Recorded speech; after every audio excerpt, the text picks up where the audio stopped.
Rich dad poor dad को आप सभी ने कहीं ना कहीं पढ़ और सुन जरूर रखा होगा, लेकिन इस वीडियो के अंदर मैं जिस तरह से आपको रिच डैड पुअर डैड के अध्याय 1 का सारांश बताऊंगा, आप सब इससे पहले कहीं पर ना देखे होंगे, ना सुने होंगे, ना पढ़े होंगे।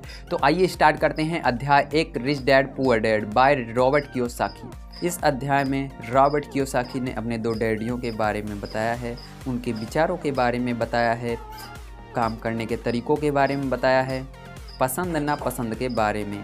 जब ये उनके साथ 1 साल रहते हैं तो उन्हें पता चल जाता है कि आगे चल कर कौन से डैडी अमीर बनेंगे और कौन से डैडी दिन प्रतिदिन गरीब होते चले जाएंगे।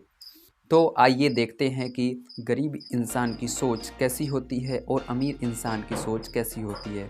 रॉबर्ट कियोसाकी के 2 डैडी थे। एक डैडी के पास बहुत सी डिग्रियां थीं तो दूसरे डैडी मात्र 8वीं तक ही पढ़े थे। क्या किसी ने खूब कहा है, अगर डिग्रियां ही मायने रखती तो आज करोड़पति और बिजनेसमैन के जगह पर कोई डिग्रीपति और डिग्रीमैन होता। मेरे 2 डैडी ज़िंदगी भर कड़ी मेहनत करते रहे, परंतु उनमें से एक ज़िंदगी भर पैसों के लिए रोता रहा और दूसरा हवाई के सबसे अमीर व्यक्तियों में से एक बन गया। जब एक मरा तो अपने पीछे कर्जा छोड़कर मरा और दूसरा जब मरा तो करोड़ों की दौलत देकर मरा। दोनों ही पढ़ाई पर बहुत जोर देते थे, दोनों के पढ़ाने के विषय अलग अलग थे। किसकी बात को मानूं और किसकी बात को ना मानूं, इस पर मैं काफ़ी सोचा विचारा करता था। एक डैडी कहते थे कि पैसे का मोह ही सभी बुराइयों की जड़ है, दूसरे डैडी कहते थे पैसे की कमी ही सभी बुराइयों की जड़ है।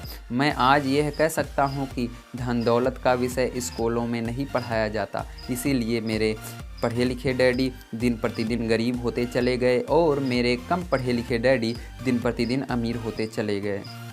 मैं यह कह सकता हूँ कि यह विषय केवल घर पर ही सीखा जा सकता है। अगर हम यहाँ पर अपने अमीर और गरीब डैडी की बातों पर ध्यान दें तो वह इस प्रकार से है। एक डैडी कहते थे कि मैं इसे नहीं खरीद सकता, दूसरे डैडी कहते थे कि सोचो कि इसे तुम कैसे खरीद सकते हो। एक डैडी कहते थे कि मेहनत से पढ़ो ताकि तुम्हें किसी अच्छी कंपनी में नौकरी मिल जाए, दूसरे डैडी कहते थे कि मेहनत से पढ़ो ताकि तुम्हें किसी अच्छी कंपनी को खरीदने का मौका मिल सके। एक डैडी कहते थे मैं इसीलिए अमीर नहीं हूँ क्योंकि मुझे बाल बच्चों को पालना पड़ता है, दूसरे डैडी कहते थे मुझे इसलिए अमीर बनना है क्योंकि मुझे बाल बच्चों को पालना है। एक डैडी डिनर पर पैसों की बात करने से मना करते थे, दूसरे डैडी डिनर टेबल पर पैसों और बिजनेस की बात करने के लिए कहते थे। एक डैडी कहा करते थे मैं कभी अमीर नहीं बन सकता, दूसरे डैडी कहते थे मैं अमीर हूँ और अमीर लोग ऐसी बातें नहीं करते।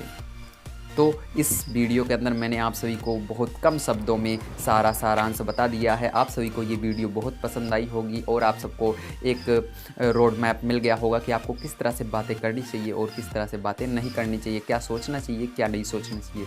यदि आप सभी हमारे चैनल पर पहली बार आए हैं तो ऐसे ही वीडियो देखने के लिए चैनल को सब्सक्राइब कीजिए और वीडियो को ज़्यादा से ज़्यादा शेयर कीजिए। मिलते हैं कल की वीडियो में।